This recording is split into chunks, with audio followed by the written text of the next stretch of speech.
इस कार्यक्रम के पुण्यार्चक हैं संस्कार सागर पंचपालियती इंदौर।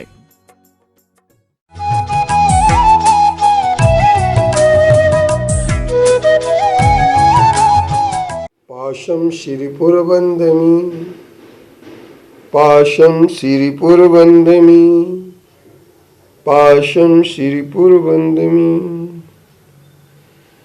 पत्रं यत्र विहायसि प्रविपुले स्थातुं क्षणं न क्षमं, तत्रास्ते गुणरत्नरोहणगिरियो देवदेवो महान्।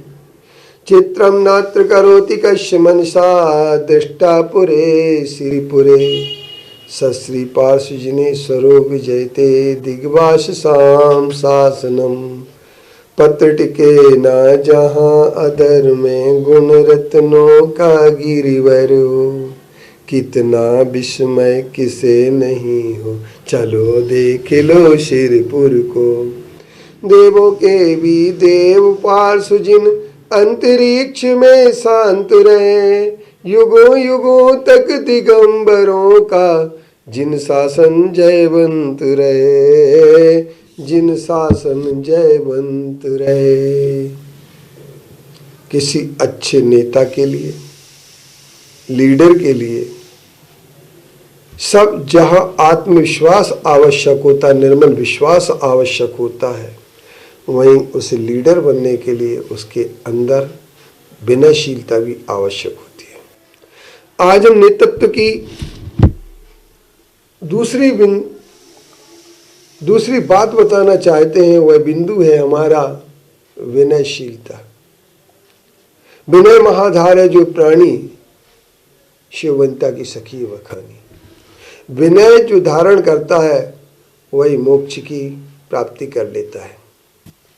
जिनके पास विनय नहीं होती है वो किसी प्रकार के मोक्ष की प्राप्ति नहीं कर पाते। एक छोटी सी कहानी से अपनी बात को आप मैं आगे बढ़ा सकता हूँ कि एक बार एक ऐसा भील था जिसकी पत्नी के सपने में आया कि उसे आम खाना है, और वह आम खाने के लिए आम की चाहत में भटकता रहा। राजा श्रेणिक का बाग उसे मिल गया। उस बगीचे में उसने आम तोड़े और आम तोड़ने के बाद उसने अपनी पत्नी को देना शुरू कर दिया। और उसके पास एक ऐसी विद्या थी कि वह सबको देखता था परंतु वह किसी को नहीं दिखता था। इस विद्या के कारण से रोज आम चोरी जाने लगे। आखिरकार एक दिन वह पकड़ा गया। राजा श्रेणिक ने पूछा, तुम किस बलबूते पर ये सब चोरी करते हो? तो उसने कहा कि मेरे पास अंतर्धान विद्या है, मैं उसका प्रयोग करता हूँ। राजा श्रेणिक को इच्छा प्राप्त हो गई कि मैं भी इस विद्या को सीखूं। उन्होंने सीखना प्रारंभ किया।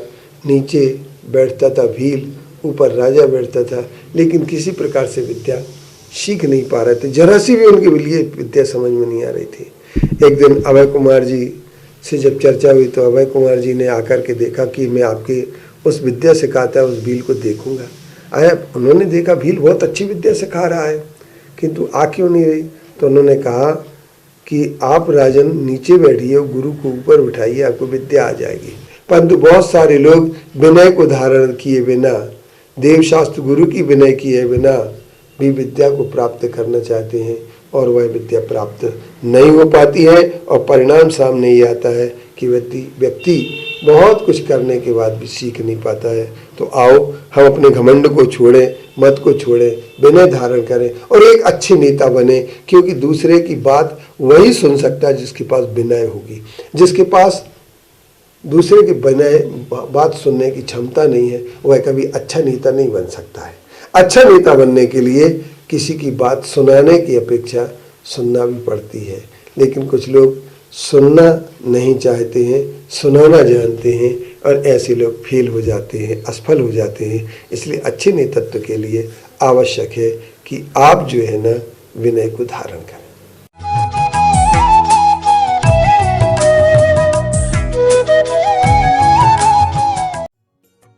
इस कार्यक्रम के पुण्यार्चक थे संस्कार सागर पंचपालियती इंदौर।